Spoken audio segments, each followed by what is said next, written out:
magandang gabi sa inyong lahat and welcome to SPNation Season 2 where here is the place where you can elevate your sports experience. Kasama natin ngayon is Javi Palanya and of course Juan Banal. Good evening, gentlemen. Good evening, everyone. Alright, so what do we have here tonight? So we're going to be talking about the PBA, definitely rookies. In the NCAA, we're talking about an ending ng isang title drought. So, mga Mapua Cardinals fans, watch out for that. And of course, Karl Anthony Towns and the rest of Orlando Magic. Yes, we're going to be talking about that. So, yes, okay, there you go. Wow, ang dami natin pag-uusapan. So, now let's begin. With the PBA rookies. So I want to start with one here. So we got our first 12 round picks. Can you please flash it on the screens? Who do we think is going to be a standout and sino ba dito ang team na gumawa ng best decision so far? Well, there are a couple of big names, lalo na yung first round, Javi. Medyo dahil hindi pa natin siya nakikita maglaro sa PBA, hindi natin masabi if it was worth it, the pick. But we did anticipate that because it's Converge and the affiliation, makikita natin na si Justin yung mapupunta doon. Right now, Justin's still playing in the finals of MPBL and he's doing well, obviously. But the rest of the players, I would have to say, ako kasi ang take ko dito, Javi, and I don't know, Sel, about you guys. Pero my judgment is not based, kasi obviously, they're in the first round for a good reason, right? Because they're talented, they are top in their pool. But the question is, did the right team pick them? And then, do they fit well in that team? Yun naman yung tanong, di ba? Yes. We've seen time and again, rookies, ang classic siguro dyan is Rich Alvarez, di ba? Na parang first pick, and then we didn't see much of him until he was actually traded, di ba? So, we know for a fact that it's not about where you're picked, because we've seen naman so many rookies naman na second round na pick, pero dahil napunta sa tamang team, parang mas maganda pa yung nilalaro nila kaysa dun sa mga first round pick. So, it's not about yes, it has a lot to do with salary and probably clout and traction. On paper, historically, first round pick yan or itong nakapick dyan. Pero, again, it boils down to being able to play for the right team. And right now, I would have to say, syempre makikita mo dyan, like si Cedric Bearfield, di ba nakita natin, very talented, one-on-one player, good handles, pull-up. These players are playing well, but for me kasi personally, like for example, mga players ng Rain or Shine, di ba? Yung mga players ng Rain or Shine, alam mo na kagad na lamang na yan sa rookie pool kasi napunta sila sa team kung saan meron kang coach ng maghilig maglaro ng madaming players. Di ba? Yung rotation ni coaching, consistent, players who probably were not even known before are given an opportunity to shine. And I think that's the advantage of being picked by the right team. Dave Ildefonso is someone we haven't seen. We knew he was supposed to make waves in the PBA, but we haven't seen him. So again, this guy played overseas already. So ang medyo vague yung question who's really performing. But if we were to just base it on last conference, obviously walang bias to, guys. Walang bias to dahil ang isang kasama natin dito, huwag na lang nating ipangalan na Arlove, medyo may karelasyon doon sa ating isang babanggitin na player. Huwag na lang nating banggitin. Pero again, I think RJ Abarrientos for me stood out. Obviously, Jerome Lastimosa, we've seen him here and there, but because also he's in the right team. And the same with RJ for me personally, kasi si RJ, we know that LA is not getting any younger. And Coach Tim Cone, we know that he has a great team when he has a really good point guard, right? And like his uncle Johnny Abarrientos, who also played for Coach Tim Cone, who brought that Grand Slam Alaska. It says a lot about how the point guard is really an extension of Coach Tim Cone on the floor. And RJ Abarrientos did not shy away from that role. We saw more LA taking a little bit of took a step back and then let RJ really take that lead role. Obviously, nakaharap din siya ng mga matitibay na ibang guard sa kabila. Like Mark Baroka or Jason Castro, di ba? Parang medyo nabinyagan, sabi nga ni RJ, nabinyagan siya ni Jason Castro, napakitaan siya. Welcome to the PBA. This is what it means to be the top guard in the league. And yet, there were games that he really scored above and beyond what is expected of him. So for me, RJ Abarientos is the top of the list for me only because he fits in the system. He's the perfect pick for Ginebra. Kumbaga pinag-isipan talaga na napunta siya doon, which benefited him the most. Ako for me, Jerome Lastimosa is another guy that I want to watch out for. Kasi nga, si Jerome kasi, sina Mark Baroka are not getting any younger.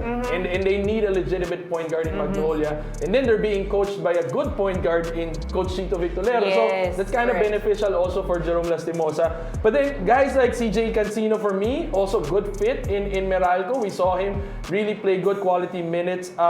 So ako, yun lang naman, yun lang yung basis ko. Again, on paper, these guys are really good, obviously, because they're in the first round. But then, we've seen one conference already, and so just judging by that alone, you can tell already kung sino yung mga nauuna na sa pack ng mga rookies. Let's just say ang mga masaswerte is yung mga na-utilize in the rotation right away. So, I mean, it looks like this is more about the court generals. Parang puro point guard ang pinag-uusapan natin eh. So, yes, let's see how these guys are going to be an extension of these coaches on the court. I mean, Javi, what's your take on that? I mean, I also echo the sentiments of Juan. You have to be able to be picked by a team that's going to utilize you. And in the first round, all of these guys halos nagamit na to lahat.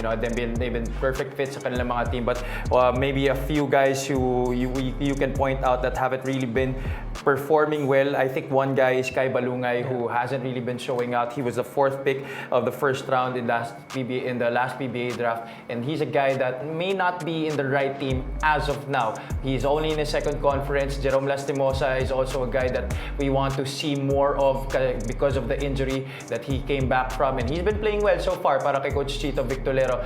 Pero gaya nga ng sinabi ni Juan, si Justin Baltazar, this is one guy that we are definitely all waiting to see play in the PBA. He is now performing well in the MPBL, on the luck to have back-to-back titles and perhaps become the greatest of all time in the MPBL, have back-to-back titles and have back-to-back MVP trophies. So that's one thing that he can carry on over to the PBA. We remember that during his time with Gilas, he was already a stud playing under Coach Tab Baldwin, and then went to Japan, nothing really happened. So pumunta muna siya dito, bumalik siya sa kanyang roots, played for Pampanga, and he has really been making a lot of sounds, a lot of waves para sa kanyang koponan. And for the PBA in Converge, I definitely am very confident that Justin Baltazar will be in a good position to win Rookie of the Year if he does play enough games. Well, I mean, he's a journeyman, so that's a lot of experience already. And if you take a look at kasi the list, more or less, madami na rin kasi dyan na mga, kasi okay, I think it's an understatement to consider a player a rookie when they come into the PBA. Yeah. Kasi not a lot of rookies are technically rookies come straight out of college. Thank Kasi you. they're not straight out of college. So hindi yung parang walang kamuwang-buwang sila sa pagdating sa pros, di ba? But you're talking about some seasoned guys who probably stayed longer in the collegiate level, played in other tournaments, other leagues, and more or less played abroad, di ba? So lahat yun parang kukunti na lang dyan sa listahan na yan, yung talagang gano'n eh, di ba? Yung legitimate na sinabi mo rookie, who behaves a rookie. Kasi, like ako, Justin Baltazar, sabi mo nga, hinog na sa MPBL eh. Kumbaga, ang tagal na siyang hinihintay pero kailangan niya pa mag-back-to-back. Yun pa lang yung parang unfinished ano niya. And it's like, okay, another guy for me, for example, like si KQ. Si Kevin Kiambao, pag umakyat na yun ng PBA, parang hindi mo iisipin na parang rookie pa ba yan? Well, ang tanong, aakit nga ba siya ng PBA? That has yet to be answered. Pero, di ba the way he's playing, and I think it has a lot to do with the fact that we also got these kids sa Gilas. Yes. Di ba? Yung Gilas pool and their stint there has also kind of propelled their experience, di ba? Their skill level, even their maturity and their at least yung relationship with other pro players, di ba? So, malaking bagay yun. And so technically they're rookies, but really the way they play, obviously, in their experience, they won't be considered rookies. So, labanan na lang yun kung sinong pinaka-hinog na kagad sa kanila, di ba? After their stint. Mismo. And magagamit. Oh, it's all about playing. It's all about playing time when you're a rookie. Kasi there are so many rookies that we have seen shine in the UAAP and other collegiate leagues. Pagdating sa PBA, nabangko muna, medyo nainit. Nabangko na matagal. Hindi lang nabangko muna, nabangko na Matagal. matagal. Alright, so that's it for our PBA rookies. We already have selected sino sa tingin namin ang pinakamalupit na PBA rookie. Now let's talk about a 33-year title drought. So are the Cardinals going to nail it this time? Let's start with Javi. Well, right now they're playing really great basketball, and Coach Randy Alcantara, he was part of that last championship team for the Mapua Cardinals. And para sa kanila, they want to take care of business right away here and sweep the CSB Blazers. But on the other hand, CSB, they are very much equipped to make this a rubber match, force this into a game 3 because they are stacked with talent. Their depth is incredible. Kaya lang, ano ba nangyari dun sa kanilang mga players who we expected to really ball out and make an impact, especially on the defensive end, to try and stop Clint Escamis, because Clint Escamis was just marvelous, scoring 30 points in Game 1. Where is Tony Inot? Where is Justin Sanchez for the CSB Blazers? I was about to second that, Sel, kasi sabi ni, ang lalim, sabi ni Javi ng Benil, kung tutuusin mo, malalim din yung Mapua. We don't question that. Pero yung mga in-expect kasi natin, and I think that's where Javi's coming from, di ba? Yung mga in-expect natin na, pag tinignan mo kagad yung mga articles, tinignan mo yung scoreboard, yung box score, para hanapin mo kaagad yung mga top of mind, yung mga pangalan na binanggit ni Javi, and then yet, they're not there. Di ba? So, Coach Charles did comment on that, and he said na we gave them the game. Yeah. Parang binigay namin, and this is how numbers can back that up. If you take a look at the game stats, 23 turnovers versus the 11 turnovers of talking about binigay. Yeah. Di ba talaga? Yeah, Kumbaga kasalanan nila kung ba't sila natalo. And then not only that, they weren't able to get back on defense. So, Mapua did score 34 points off turnover. Mali yung stats natin sa graphics. Pero it was Mapua that scored 34 points off turnovers. So, out of the 23, actually, baliktad yan. Yeah, baliktad yan. Natin. So, Mapua was the one that won, obviously. And then they forced 23 turnovers against CSB, and then si Mapua scored 34 points off those turnovers, and Clint Escamis was just nitpicking on the defense of 17 points in the first quarter. That's just crazy. 2 dribbles pull up. Hindi nila ma-stop yun eh. Yeah, with Saint Benil, they have a bevy of players who can actually match up with Clint Escamis. Pero pinakita ni Clint Escamis na sorry, minamani ko lang yung depensa niyo. I mean, let's dig into what happened to the Blazers, no? Kasi pag binigay mo ang bola, there can be so many reasons why you have turnovers. It's either a few players are going at both ends of the court, doing so many things, bugbog sila or what. From a professional perspective, what were the factors that led to CSB being careless with the ball? Okay, we cannot really tell kung bakit, but we can just base it on what we saw. Kasi just the passing lanes were read well by Mapua. Again, siguro we can credit Mapua for really scouting CSB kasi alam nila yung opensa ng CSB, and they anticipated those passing lanes. But just the mere straight pass, and probably they were running their play, but Mapua already knew. They would go under screens, flare screens, they would go under that, and then anticipate the pass. Diba? Parang I felt like CSB was so careless in that game. Naunahan sila ng Mapua, tapos hindi sila makabawi. Alam mo yun, parang pinoproblema na nga nila yung opensa nila dahil puro turnover sila. Pagdating pa sa depensa, hindi pa nila ma-stop yung Clint Escamis. So parang it was compounded. There will be some spurts of brilliance from a couple of players. Like for example, I liked how Jomel Ancheta scored 10.6 rebounds and 5 assists. But I like how he's trying to break down the defense also. Kumbaga, what you do to us, we'll try to do to you. So you kind of see that in CSB, but then it's gonna have to take a lot more effort, both ends of the floor, to stop somebody as hungry as Mapua. But I think one, more than the X's and the O's para dito sa Mapua, I think it's really the stemming from the heartbreaks that they've had. Yeah. Coming into the finals twice already before this and then losing. We already remember before that Clint Escamis also won Game 1 in the first part of the series. I think that was last year or 2 years ago, and then managed to lose once again. So now, he wants to make sure na tatapusan na nila agad tong series na to and win the championship finally. Ang tagal na naging championship drought ng CSB, 33 years as Sel already mentioned kanina. And I'm pretty sure that they really want to win it right now. And you can see it, Sel, sa demeanor ni Clint Escamis. Kasi the entire game, he showed one action. He did this the entire game. And this is a guy who shows a lot of emotion.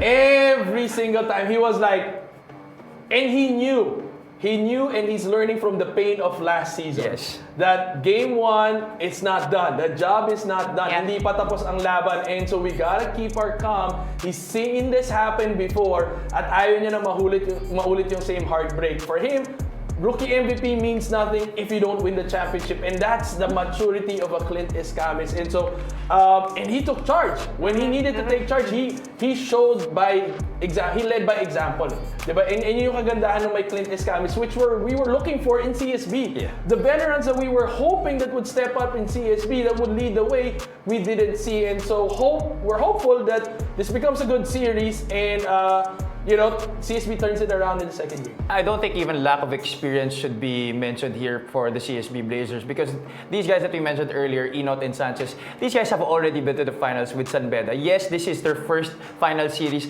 with St. Benil, but they cannot make this an excuse. And I'm pretty sure they're going to use that as fuel to bounce back in Game 2 to try and make this a rubber match, winner take all in Game 3. So it's going to be very interesting. With Clint Escamis naman niya, I echo also one sentiments that he has really evolved. His maturity has been so much greater this season, and with him evolving into not just the top player for the Cardinals, but also being their leader on and off the court. I think that's what was pretty important, and that's what put Mapua ahead in this series. So does it mean that the Blazers have to be a bit more unpredictable in terms of their plays, and or should they siguro have a different approach wherein, kasi no matter how deep you are, your lineup is, no matter how mature you are, no matter how many veterans you've got, if you've got another team who's very, very hungry, who also has a deep bench as the opponent, or as the syempre, underdog tong mga Cardinals, di ba? Kahit na underdog sila, yung gutom nila, hihigitan nila kung ano yung experience and the mastery of CSB. So, I mean, if we're gonna get into the mind of Coach Charles Stew, what should be his priority right now? I think it's managing to take more possessions. You saw the numbers earlier. They were only able to attempt 58 shots in that game compared to the 74 of the Mapua Cardinals. For them, the goal here is to be able to take more possessions and make sure that they turn the ball over less. Minimize their turnovers and make sure that the Mapua Cardinals won't be able to capitalize, because these are two teams who actually play similar styles, Yes, okay? sir. They like to play pressure basketball. They like to force turnovers and hopefully get easy baskets on the other side. That's what Mapua was able to do. So it's really more of which of the teams will be able to play their own style, who will be able to dictate their tempo. And I think it has a lot to do with the ability to. I think, for me, in my opinion, when I was watching the game, I think CSB lacked the energy to match what Mapua had. Diba? Para for me, there were a lot of open shots. 74 attempts. Those were wide open attempts, and really, ang ganda ng ball rotation. And I think it says a lot about the maturity also of the rookies of itong Mapua, di ba? Si Jubilia, si Mangubat, these guys poured in. I mean, we haven't mentioned even Recto, we haven't even mentioned Habonete. These guys really put in the boards. They got the extra possessions, Yeah. Di ba? They made sure that they got the defensive rebounds and then got offensive rebounds also. So that's why ganyan yung resulta ng stats, 74 attempts because of more possessions by Mapua over Benil. And when you talk about possessions, that almost inevitably equates to effort. Di ba yung effort in the ball game to be able to get those 50-50 balls, be able to rotate on defense, to be able to close out properly. I think that's why CSB, nagulat sila na unahan. Hindi ko alam kung na-intimidate ba sila or something, but that wasn't how I thought Coach Charles would have, prepared for this. So his players will have to match the desire of Mapua, the intensity of Mapua, and I think knowing Coach Charles, that would be something we can expect in Game 2. Wow, okay, so this is going to be an interesting rubber match indeed. Hopefully it will be, no? I mean, all it takes is a similar plays to just have the same hunger to get that win. Alright, so moving on. But by the way, the NCAA Finals, ang schedule pala nito, Game 2 is on December 7. That's 2:30 p.m. at the Smart Araneta Coliseum. And Game 3, so this is if necessary, that's December 14, 2:30 p.m. at the Smart Araneta Coliseum. Alright, from here, let's move on to the NBA. Okay, graphics please. Orlando making magic happen. We were talking about Karl Anthony Towns scoring a double-double on this one. Alright, so thoughts on the game, guys? Yeah, so again, this is because the Knicks, so Karl Anthony Towns and Jalen Brunson from the New York Knicks beat the Orlando Magic. And the reason why we're even talking about this is because, the Orlando Magic is a hot team that you wouldn't have thought to mention in the New York kasi babanggitin mo eh. Yes. Diba? We kind of knew with the move of Cat to New York, everyone was like, okay, Knicks is a contender, right? But then who would have thought the Orlando Magic is now third in the East Conference? Like, are you kidding me, right? But then, what's intriguing about the Magic... Parang magic bunot talaga. Sorry. Fish Magic bunot talaga. Ay, sorry. And ano kasi dyan, I think personally for me, ang nakakagulat kasi dyan, if you look at the style of Orlando, they're going against the grain of how every team is kind of built in the NBA. They're built for speed, they're built for outside shooting, di ba? And then you have a overly saturated team with so many bigs. Yes. Na parang ang bigat, ang physical, but I think that's what got the job done. I think it starts with defense. If you take a look at the statements that they're saying, they're saying na Coach Mosley was saying na for them defense creates offense. Yeah. Diba? So they're huge, they are physical, they're unrelenting, and they're going against the whole grain of for a team that's shooting 29th in threes. Diba? Obviously hindi talaga sila para paano nangyari giging third yan sa East, diba? But they have won 12 out of their 13 last games, and they've been attacking hard, they've been attacking downhill in terms of offense, and so not bulky na nga sila, strong na nga sila. Imagine if they can put the ball on the floor and attack downhill. Not only that, if they miss, they do get free throws. So they're winning via those through two approaches, di ba? Attacking downhill and then free throws. Yun yung offense nila. But it's coming from the fact that they start with defense. They're third in defense rating. Last year, the best defensive rating is 108.4. Now they are at 104.5. So, with Wendell Carter coming in, mas lalo pa sila lumaki, medyo naging weird pa, parang, dalawang sentro ba yung nilalaro nyo sa lineup nyo? Pero, it works, di ba? They're 6th in the league with drives. That's 47.1 drives per game, attacks to the basket, and they're really harping on the old parang adage in basketball na parang go for the higher percentage shots, which is shooting in the paint, diba? Yun ang ano eh. So Steph Curry counter Steph Curry itong It's very unorthodox, and I think this is, honestly speaking, as a basketball fan, it's very refreshing to see a team like this go up the ranks, at least in the East Conference, because we're all used to the fast-paced kind of game of the NBA where it's all about these shooting guards and it's about speed, agility, and it's about this whole poetry and motion thing, and now you're seeing like brawl, muscle, and it's just fun to watch. Okay, have you? And it's something that you did not expect from a team like Orlando. No, this is a team that has a lot of young guys, a team with a lot of versatile young guys, and I think that's why they're doing well defensively. No, they're using their their size, they're using their length in the defensive end to be able to get to the other side and score baskets where they're very good in the half-court set. But I think one thing that we have to highlight here is Paolo Banchero was injured and he last played October 31 pa. And yet They have been able to win these many games on the heels of the performance of the Wagner brothers, particularly Franz Wagner, who was averaged 23.4 points per game, and also we can't forget Jalen Suggs, who was a top rookie last year and has been able to take on a role with the Orlando Magic. I think Coach Jamal Mosley has really turned this team into a very unpredictable squad. Sinabi mo nga kanina, I like that term, playing against the grain, because with all the teams playing fast basketball and relying a lot on the three-point shot, this Orlando team is very unorthodox, and I think that's what's been giving a lot of the other teams a lot of problems. Do you think they're gonna go far with this kind of approach, being unorthodox, being about all bigs, not really focusing on their shooting on the arc or whatever?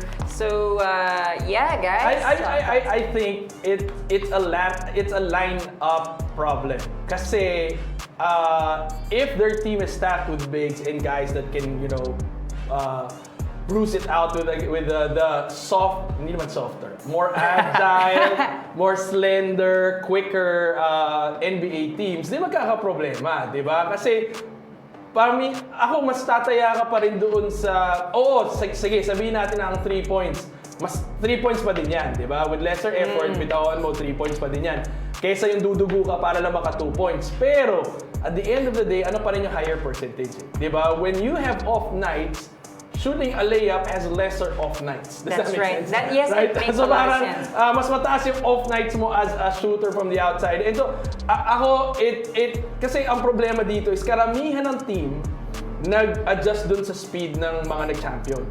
Diba? So ngayon yun ang tinitingnan nila. And then, sobrang pendulum swing itong Orlando eh. Yeah, Diba? but the problem is with that, with other teams adjusting to those teams that actually won the championship, for a good example is Golden State, is not all of the teams really have the pieces to really play that kind of style. Agree. With Orlando, they're playing to their strengths. They know that they have a lot of bigs in their roster. Pagpasok pa ulit ni Paolo Banchero, they're even giving me an even more formidable front line. So they're just playing to their strengths. I think this is a good thing para sa kanila. And I think it will get them far. I just don't think they are still built to or have that much experience to be able to advance deep into the playoffs. I mean, who knows? I mean, these guys could eventually be bigs who can score threes eventually with enough time and training in the offseason. But yeah, I mean, I like what Juan said, that you can always find these high percentage shots very reliable. Kasi kahit anong pagod mo, kahit anong bugbog mo, I mean, a layup can always be reliable, especially when it's crunch time and so many people are ganging up on you. And that's what the bigs of Orlando are doing right now.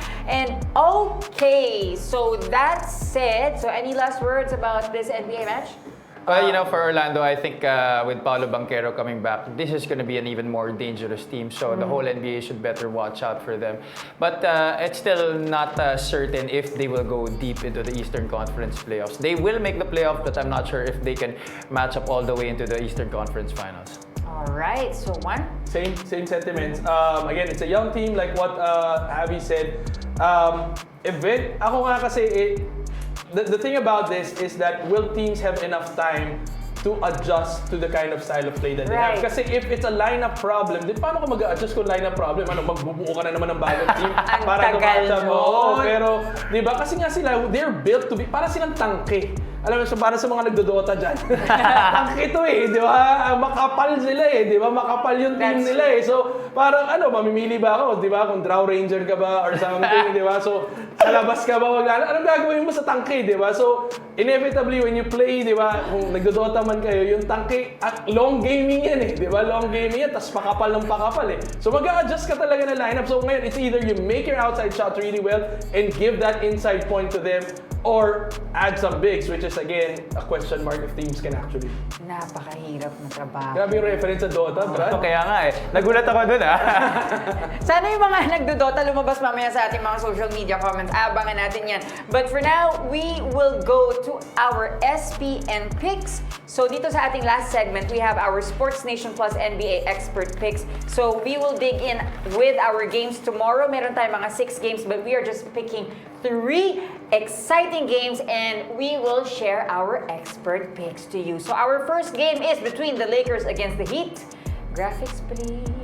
Yeah. Okay, first pick, guys. For me, I'm going with LA on this one. Despite losing to Minnesota, which was a real clobbering game, medyo bugbog sila doon. Pero Miami's also coming off a loss, which bugbog din sila doon. Hindi rin naman malayo yung lamang. Pero I think LA, on paper, I think they have the capacity to bring. And again, they're rookies. They're doing well. Their white boys are doing well. So I think their white boys will perform better than the white boys of Miami. That's my assumption. So that's a challenge to Miami. But I think in this game, I'm going with LA. Di ako kontra kay Juan dito. You know, LA is definitely the stronger team on paper. Miami, I don't think they just really have the pieces to be able to play consistently in this season. And maybe, I don't even think they're gonna make the playoffs in the East. Kasi ibabangga mo dun sa mga contender teams na kinalaban and laging dehado sila. Exactly. Diba? And, you know, the last team that they went up was against Boston and they were clobbered 108-89 in that game. So definitely LA is gonna come out on top in this one. Especially now that the Lakers are playing much more like a fluid machine, you know, with Coach JJ Redick at the helm. Ang sarap na nila panoorin niya yun. Because they like their coach and they respect their coach. I think that's Mukhang where may ano tayo. Mukhang may hugot tayo dito. I mean, You don't see LeBron dribbling the ball for the whole much of the shot clock anymore. Everybody's just really moving. There's constant moving off the ball as well. So that's how it is when, you know, your star players already have a coach that they respect. So it's no longer akin lang yung bola, but it's finally sharing the basketball and then making their plays as fluid as possible. Now with our second game, it's the Atlanta Hawks and the Milwaukee Bucks. Guys, I think the Milwaukee Bucks have been playing well as of late. You know, they've had their problems in the early part of the season, especially with Chris Middleton injured.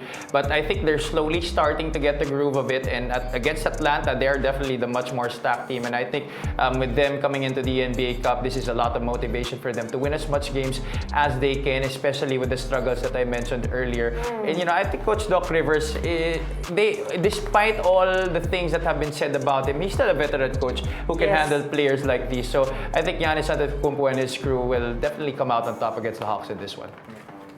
I would have to say only because I would have to go with Atlanta on this one.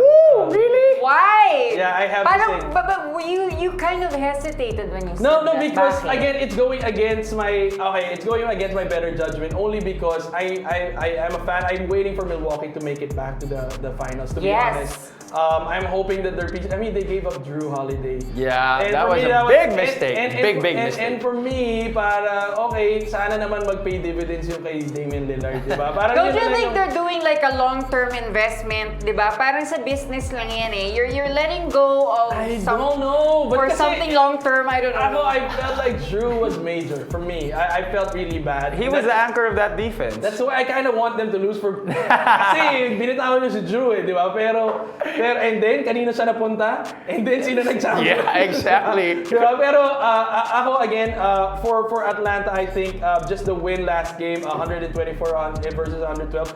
Milwaukee, kasi di ako believe kasi sa coach ng Milwaukee. Sorry, with all due respect, hindi talaga ako believe. Pero, so I'm going for Atlanta for this one. Again, I'll let you decide. I think Milwaukee did lose to Detroit in their previous game. That's 128 and 107. And then Atlanta is riding on that momentum and they won and they beat New Orleans. New Orleans naman kasi yun. Pero they still won. So probably, I think ako yung momentum nasa side nila. Alright, so our third and final game, Minnesota and the Clippers. Yes. We love Ant. You love Ant? Yeah, I do love Ant. I think he's gonna be the next face of the league. I think he already is the face of the league. He has the character, He right? does. He has the The character. marketability, the charisma, everything is there. I think, you know, naglalaban sila dyan ni Jason Tatum eh. That's right. Kaso si Jason Tatum kasi napaka-dry ng character niya eh. Masyado ba mabait? Parang hindi mo na nagbubukas ng bibig yun eh, di ba? Pero, ako for this one, I'm just loving how the Clippers are running their offense right now. So I'm going with the Clippers.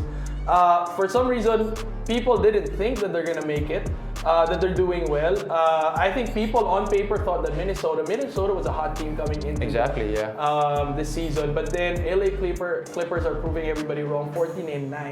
in their record, and Minnesota struggling with 10-10. For this one, I'm going with the Clippers. Could it be because of chemistry issues? Definitely so. Yeah, I think Minnesota is still going through the process of familiarizing themselves with each other. Of course, Julius Randle, Dante DiVincenzo, all of these guys coming from the New York Knicks, trying to familiarize themselves, playing with guys like Anthony Edwards and Rudy Gobert. So I think this is a process that they are continuing to get through, and it's going to be better para sa kanila, but for now, I think the Clippers are the better squad. 14-9 right now, playing without Kawhi Leonard, but who would have thought Norman Powell would step in and take the cudgels for them? And also, James Harden, I love the maturity this season from the beard. And so that's why I love the Clippers, because I mean, okay, we saw this kind of Harden when he was in Houston. When he was playing with Clint Capella and he was just running the offense, and the offense was flowing through him, diba? And he made the decisions on the floor. And he made the right decisions. And the way he's playing right now, I think, I don't know if he's changed in terms of really, does he want it enough to win a chip? Diba? Gusto na ba niya? Ganun na ba? Kasi alam naman natin yung James Harden dati magaling eh. Magaling talaga, pero parang kulang ng... Yeah, I think right now it's eh. more of not him just playing for the others more than just playing for himself. I think he's already satisfied with the accolades that he's received in his career. I mean, he's now one of the top 3-point shooters all time. That's so diba? well So ngayon, for him, I think the next step in his career to leave a legacy is to actually win a championship. It's no longer about me. I mean, at the end of the day, basketball is a team sport, so parang nakakasawa na rin kasi si The Beard na tignan. No, pero kasi ang maganda kasi sa kanya kay Harden kasi is we barely hear off-court dramas. Yes. Unlike before. Well, yes, that's diba? correct. Na parang sa sobrang galing niya, pero you match it with all the off-court drama na parang party here, party there. You know, parang you barely hear that now. Diba? And you just get the good quality James Harden on the floor. He looks like he's just so locked in this season playing for the Clippers. Well, let's see what that kind of new motivation and mindset can bring. Okay, let's hear it from the fans. Okay, from our social media accounts, let's start with Titi of Manila. Iba yung RJ Abariento. So this is about... Hindi tayo bias, guys, for the record. Hindi tayo bias. Okay, kasi mukhang favorite rookie natin Facts sa lang naman, PBA si facts RJ lang. Abariento. Facts lang naman. Alam mong malayo yung mararating. Kailangan lang bawasan yung fancy game. Siguradong magiging pulido yan kay Coach Tim. Tapos in love pa yan ang pinakamalupit for me. Talaga. But diba, inis na inis si Coach Tim sa mga fancy plays. Yeah, But he doesn't like that. But I think kasi yung maturity din na alam na ni Coach Tim na meron to si RJ, di ba? It's just, he's stylish, I think. That's why he has that. He's stylish. He's not your straightforward, boring point guard, di ba? I mean, di ba? But nonetheless, he delivers, di ba? So, eventually, he'll get past all of that and then he'll just bloom in the Coach Tim. But LA Tenorio is a straightforward point guard, but he's not boring. So what would it take for an RJ Abarientos to kind of replicate a sort of like a real teniente talaga, a court general like an LA Tenorio? Well, I don't think he's ever gonna replicate an LA Tenorio. There's not gonna be another LA Tenorio. But we're now witnessing a new point guard. A new point guard in the mold of an RJ Abarientos. He's taking the court in his own style, and I think that's very good for him. Because if he tries to replicate someone in his team, especially in LA Tenorio, yes, you can get the lessons, you But can get the examples. in terms of being an extension of Tim No, Cone, I think he's earned that. He's earned that from Coach Tim. And to be honest, I think what makes him so different from the other rookies is the confidence level. Yes. Ang taas ng kumpiyansa niya.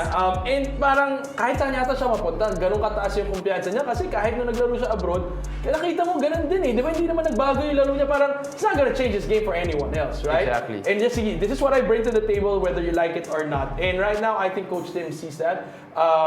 Obviously, LA is still not out of Ginebra, so he's still there, di ba? And a little nudging, a little guidance, a little whispering, I think will really recalibrate RJ and really propel him into greater heights. for that leadership, no? And then I have to say, no, yung fancy game ni RJ Abarientos is not the kind of fancy that we know of in the PBA.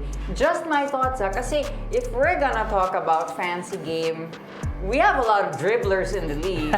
I don't wanna name who.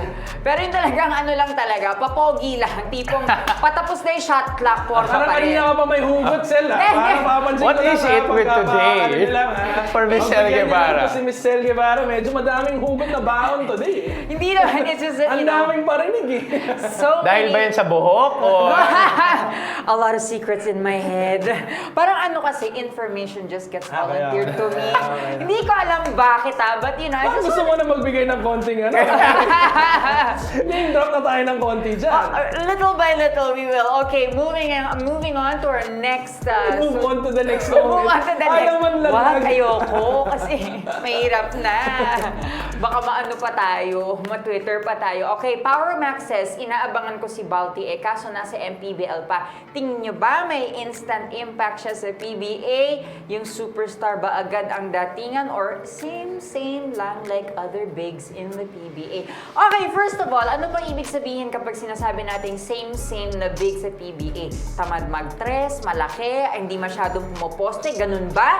Is that what the same is? Because if we're talking about like exceptional, we have like the likes of Junmar Fajardo who really took his game to the next level. Oh, pero kasi konti na lang yung tulad ni Junmar eh. You know, Sobrang unicorn naman ni yes, Junmar, bro. most of the star players in the PBA are mostly guards or wing players. You don't really have, di na tulad tayo ng dati, especially in the 90s and the 80s, where the bigs were really the ones that took center stage sa PBA. So ngayon, you know, with regards to Balti, I think he has all the tools to become an instant impact player. I think he will be a big part of Converge's quest to earn its first championship in the PBA. In terms of being a star, I think gradually mapupunta na rin siya dyan. I think that's what's destined para sa kanya. Ako, for me kasi, tumiklop talo eh. Di ba? You're a marked man. Kumbaga, si Balti, papasok yan ng liga, markadong-markado yan. Oh, yes. Di ba? So, you think hindi yan dadaan with the likes of Bobel, he's gonna feel May it. binyag yan. He's gonna feel it. And what's good is, kapampangan eh. Yes. So medyo iba rin ang lahing Kapampangan, di ba? Palaban din ang mga Kapampangan. So I think Balti, will stand his ground. But more than anything, it's ang maganda kasi for me sa MPBL kasi ang nandun consultant nila si Coach Raiko, di ba? In Converge, it's the same case. So parang maganda yung transition. Kaya hinihintayin talaga nila si Balti. Kasi feeling ko siya yung missing piece na hinihintay nila para mabuo na talaga. And right now, Converge is doing well, di ba? I think they're happy with the pieces that they have. It is by design kung paano nila ba yung buo yung team nila. And so Balti is that one person that they're waiting. And maganda siguro kung nandito si Coach Willie kasi si Coach Willie probably may. Pero he did say na parang hinihintay nila. You know, they're waiting for Balti to come into the team and then just everything will just click for Converge. But to say that he's gonna stand out right away, he's gonna be competing against, you know, perennial bigs in the league right now that know to put a rookie in their place. And so, it's still different, you know. I think for example, kung musikero ka man, kahit na ilang beses ka na kumanta, pag kumanta ka na siguro sa Araneta Coliseum or sa iba pa rin, di ba? Naging iba eh. So, kahit na 1,000 beses mo na siya ginawa. So, same with Balti, even if you played already in all these other tournaments, when you get to the PBA, you know that the top talents of the country are in one place. And you're a marked man. Markado ka, iba. Di ba? Iba ang magiging laro mo. So, maybe he has what it takes. He has to stand his ground. Kailangan nilang kapalan yung mukha niya. Kailangan with the help of the coaching staff to establish Balti. But, again, it's not gonna be a walk in the park. Okay. Moving on, do we have another social media comment? This one from Champion Online Shop. Ang ganda pa rin ni Sel. Bata lang ako. Lagi kong pinapanood. Ay, ako pala to. Good kasi.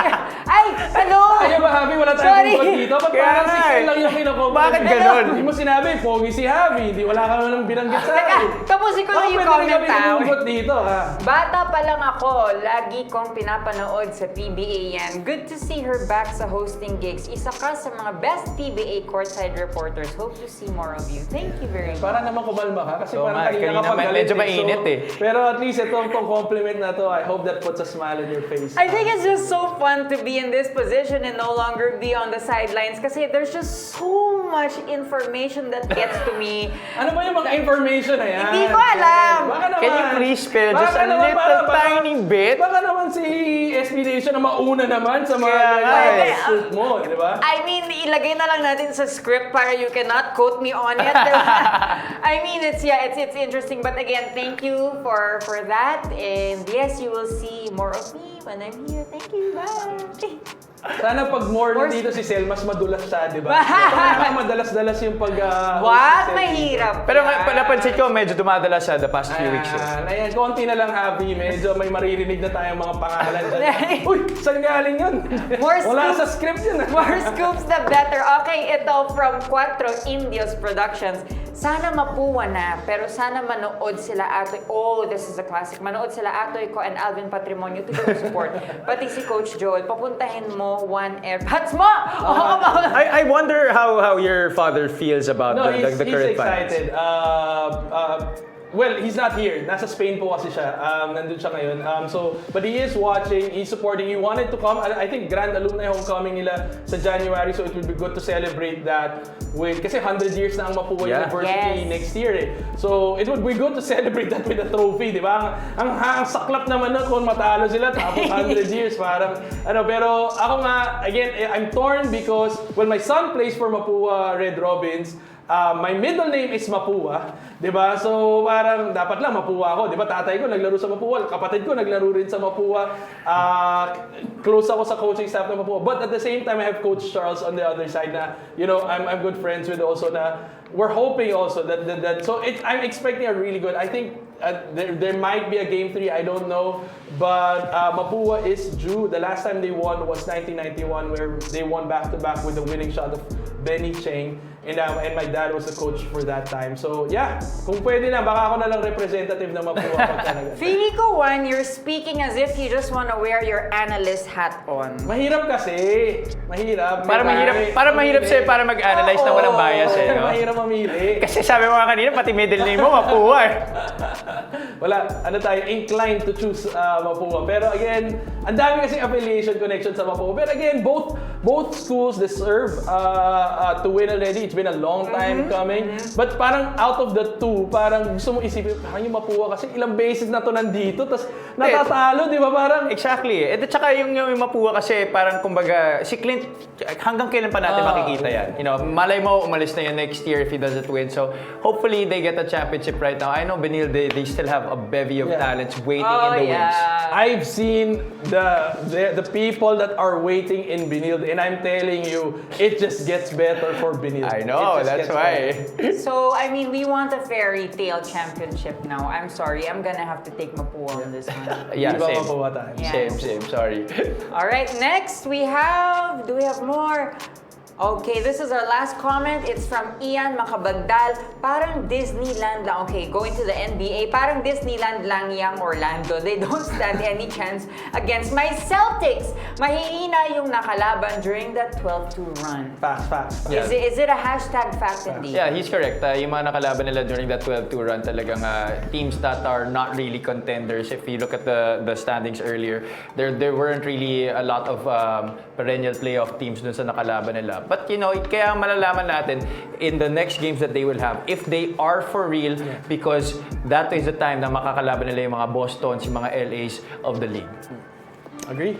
But I have to say, I mean, irregardless, it wasn't such an exciting match. It's just fun to see them play. And at saka kasi nga si Orlando, para siyang kontrapelo eh. Yun na Yun nga. yung mahirap Yun eh, yun. di ba? So parang kontrapelo siya sa mga I mean, kahit pa paano, syempre tinalo pa rin nila, tinalo nila LA, Lakers, Phoenix, the rest, talo sila sa New York, Brooklyn, medyo mahina naman talaga kasi yung nakalaban nila. But then kontrapelo kasi. So I don't know kasi it's a lineup mismatch. Yeah. It's not even a system mismatch. It's a lineup mismatch. And so how do you change them? How do you match up against something like that? Diba? It's just so nice to see, these young guys win kaysa makita natin yung mga usual na nananalo na lang. So, it's always refreshing for the NBA fans to be able to see new teams arise and start winning, especially very young in their careers. Tsaka Javi kasi, ang labanan sa playoffs, lalo na kung to enter the first round sa playoffs, any league, ang first rule dyan is beat the teams that you should beat.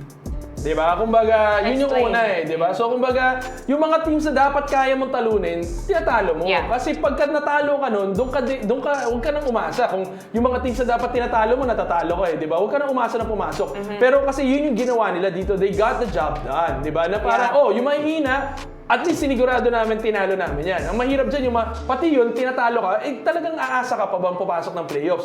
So, at least the first part, they got out of the way. The teams that we need to beat, we beat them already. So, that kind of sets them up better for the next round. Alright, so that's it for our social media comments. Now to wrap things up, we just talked about our PBA rookies, and it looks like RJ Abarrientos is our favorite. And of course, For what reason? For what reason again? Arlov's favorite. Sorry. In behalf of our beloved Arlov, we are picking RJ Abarrientos. Yes, but in all fairness, we look forward to see this guy turn into a great leader. Inevitable. I think it's inevitable. It would be I mean, fantastic he has that last name on to the back of watch. his Yes. jersey. Right. That would be fantastic to watch. And of course, Mapua Cardinals, we hope that, diba, Centennial Year Championship, parang it's another, I think it's similar to like what happened to UP, diba? Yeah. Parang ganon, a drought, and then suddenly a lineup that put hungry players together, underdogs. And of course, we have the very unorthodox, sabi nga ni Juan, anti-Steph Curry. That's the best way to put it. Anti-Steph Curry. Or, dare I say, anti-NBA.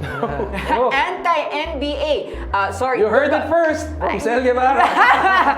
No, because it's not the typical brand of an NBA style of play that you would see in the leagues, diba? All bigs and all, physicality, and not so much these fancy and nice to watch points from beyond the arc. And then lastly, of course, our expert picks. We just picked out 3 of our favorite NBA games. And there you have it for today's show. Huwag niyo pong kalilimutan, if you wanna elevate your sports experience, dito lang po kayo sa Sports Plus PH. So whether you're a diehard fan or you just, diba, getting into, the groove of learning sports from here in the Philippines to overseas, we got it covered for you. At syempre, register now please at sportsplus.ph and follow us on our social media accounts. Kita nyo naman, diba, hindi lang kami ang nag-uusap dito, kundi ang ating mga social media fans and followers. So there you have it.